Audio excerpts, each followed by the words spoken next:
Kang Dewa, ada bersama kita Bapak Ramil, Bapak Kapolsek,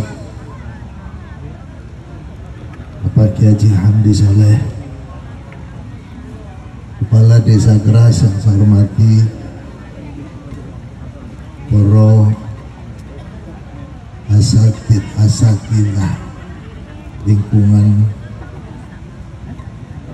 pada sekolah di lingkungan keras ini, para santri putra putri yang dirahmati Allah Subhanahu wa Ta'ala, dan hadirin hadirat yang berbahagia. Alhamdulillah pada malam hari ini kita bisa bermuajahah, bersilaturahim dalam rangka merayakan Khaul Kiai Haji Asy'ari bin Abdul Wahid. Saya alhamdulillah bisa berada bersama panjenengan semuanya. Tapi ini banyak ibu-ibunya ya dibanding bapaknya.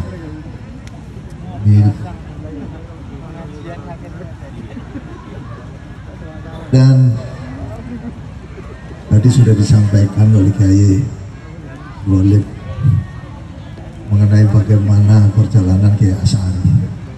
Kiai Asy'ari itu lahir tahun 1830, kemudian mondok di Jombang, di Gedang. Gedang itu sebelah selatannya Tambak Beras.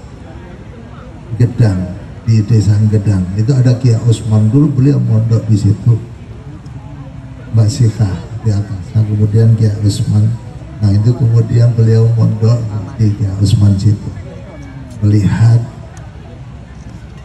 ketekunannya, keseriusannya mondok, akhirnya kemudian dia ambil menantu oleh Kiai Usman yang kemudian dijodohkan dengan Bu Nyai Halimah. Kiai Asy'ari, saya kebetulan mewakili keluarga, jadi saya harus cerita keluarga ini sebetulnya siapa. Kiai Asy'ari bin Abdul Wahid. Kiai Abdul Wahid itu siapa? Kiai Abdul Wahid salah satu ulama di Jawa Tengah. Kiai Abdul Wahid itu salah satu dari 6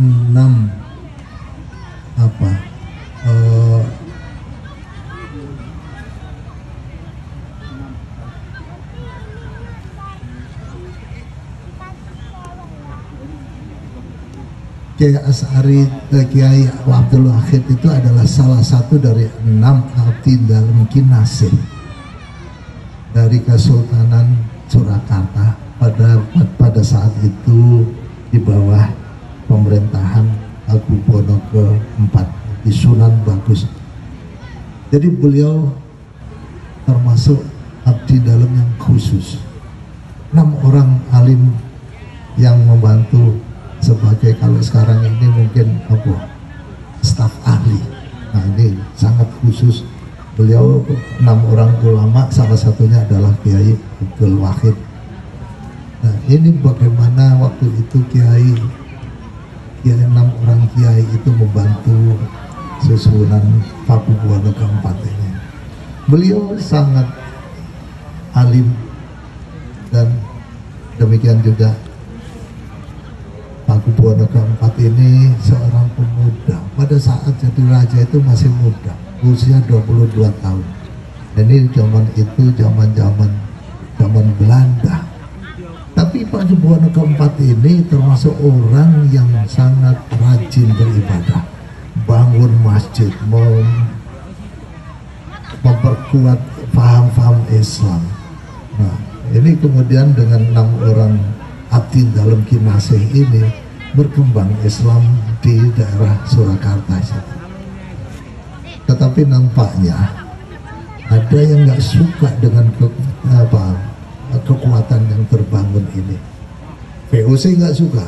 Ini nanti kalau dibiarkan terus gini akan menjadi satu kekuatan ini Surakarta ini. Maka oleh karena itu dihasutlah oleh VOC, oleh Belanda. Oleh Belanda mulai macam-macam tuduhan fitnah.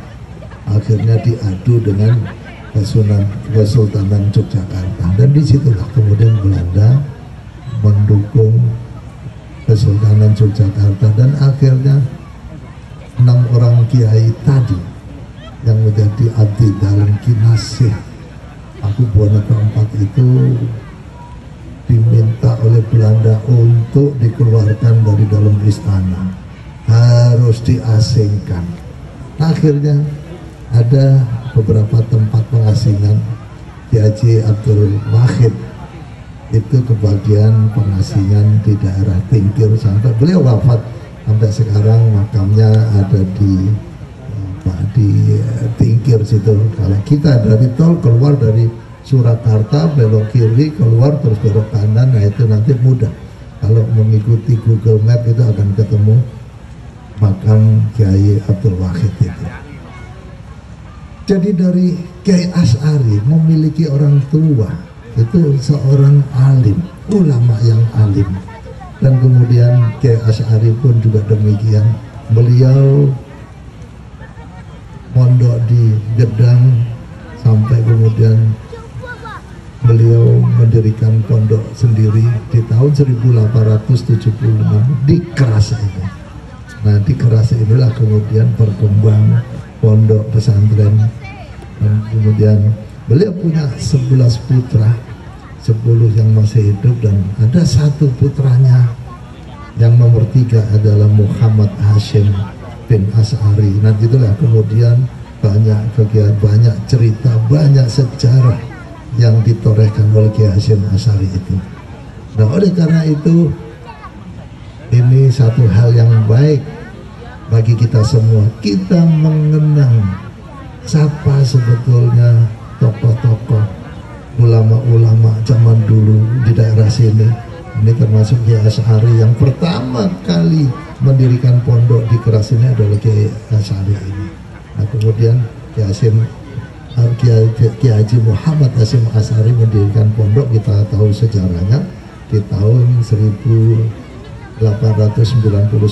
di tempat di Tebuireng yang sekarang ini. Dan ini satu peringatan yang baik, di samping kita memperingati bagaimana ketokohan, bagaimana keulamaan. Ada Kiai Wahid Hasyim, kemudian punya putra Kiai Asy'ari. Kiai Asy'ari pun punya putra tokoh besar Kiai Haji Muhammad Hasyim bin Asy'ari. Maka kemudian pada malam hari ini kita memperingati kholnya. Kita tadi sudah membacakan apa Yasin, kemudian membacakan tahlil, dan kemudian nanti akan ditutup dengan doa-doa. Ada yang bertanya, apa nyampe? Katanya Gus Dur, nyampe, orang nggak balik. Jadi itu dari apa yang kita baca dari firman Allah Subhanahu wa taala, kullu amrin dha'iqatul maut aina mutawaffawna ujurakum yaumal qiyamah faman zuhziha 'anil nar wa dukhilal jannah faqad faz wa hayatud dunya illa mata'ul ghurur. Dan ini adalah satu momen yang paling baik kita mengenang itu. Jadi setiap orang memang akan mengalami kematian. Jadi dan sesungguhnya balasan kita nanti, apa yang kita lakukan hari-hari sekarang ini dan sampai kita nanti kemudian kita ketemu dengan kematian, itu akan mendapat balasan itu pada hari kiamat. Nanti ada namanya yaumul hisab, dihitung. Dan sekarang ini Kiai Asy'ari sudah wafat, Kiai Hasyim Asy'ari pun sudah wafat. Kita kirim doa, kita kirim apa? Kita membacakan surat-surat Al-Quran, kita membacakan, kita menyampaikan kalimat thayyibah, di mana itu pahalanya kita kirimkan kepada almarhum. Diterima apa tidak? Diterima, karena nanti itu perhitungannya pada saat yaumul hisab. Di akhirat nanti baru totalan. Kalau sekarang ini disampaikan dulu, dicatetin sama malaikat. Nah, nanti pada saatnya totalan ada, oh ini ditambah lagi lah. Setiap orang yang mengirimkan itu, yang dikirimkan ini, yang mendapat kiriman ini, beliau-beliau itu karena sudah terputus ruhnya dengan jasadnya. Beliau itu tidak bisa apa-apa, hanya menerima saja. Setiap kali menerima, mudah-mudahan kemudian ditingkatkan derajatnya.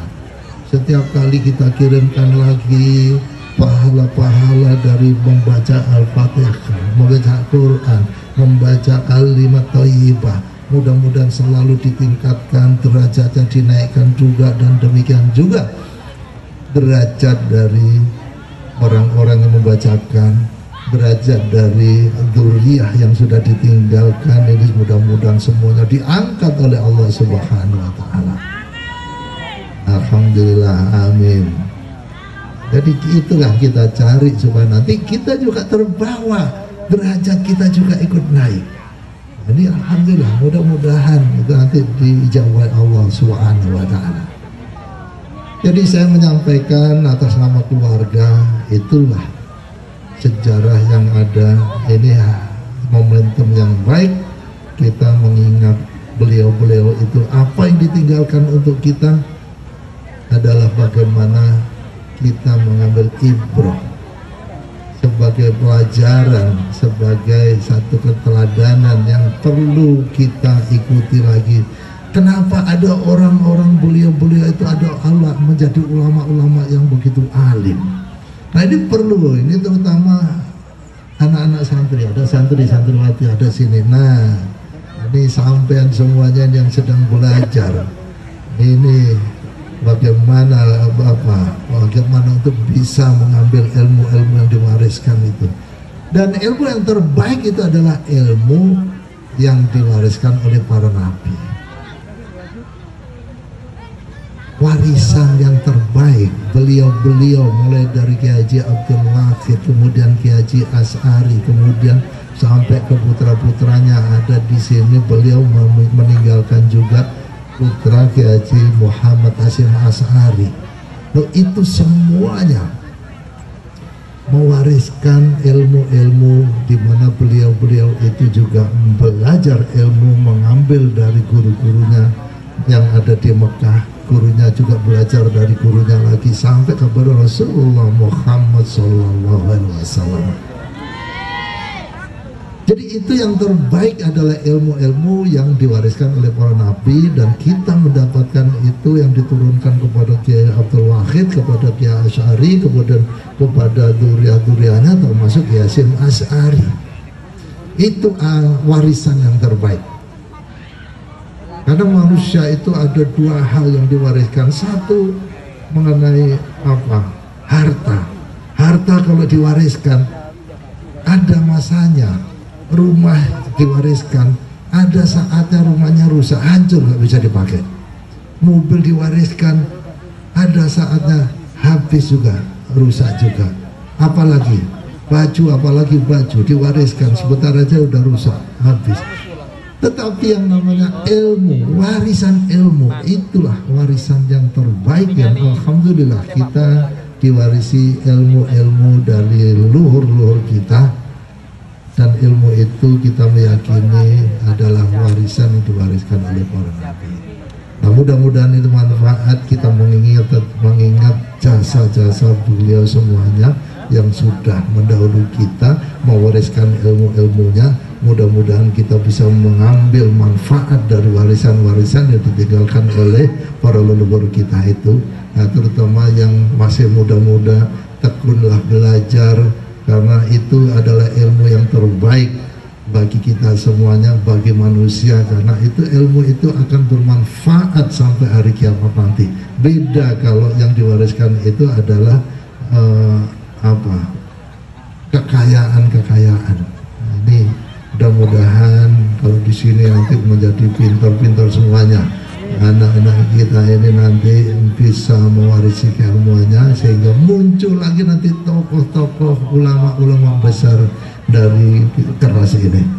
Demikian saya sampaikan juga terima kasih mewakili keluarga atas partisipasi kehadiran panjenengan semuanya. Mudah-mudahan dibalas oleh Allah Subhanahu wa taala dengan balas yang terbaik, dan kita semuanya akan dikumpulkan nanti bersama para ulama, bersama dengan Rasulullah Muhammad sallallahu alaihi wasallam. Demikian, wallahul muwaffiq.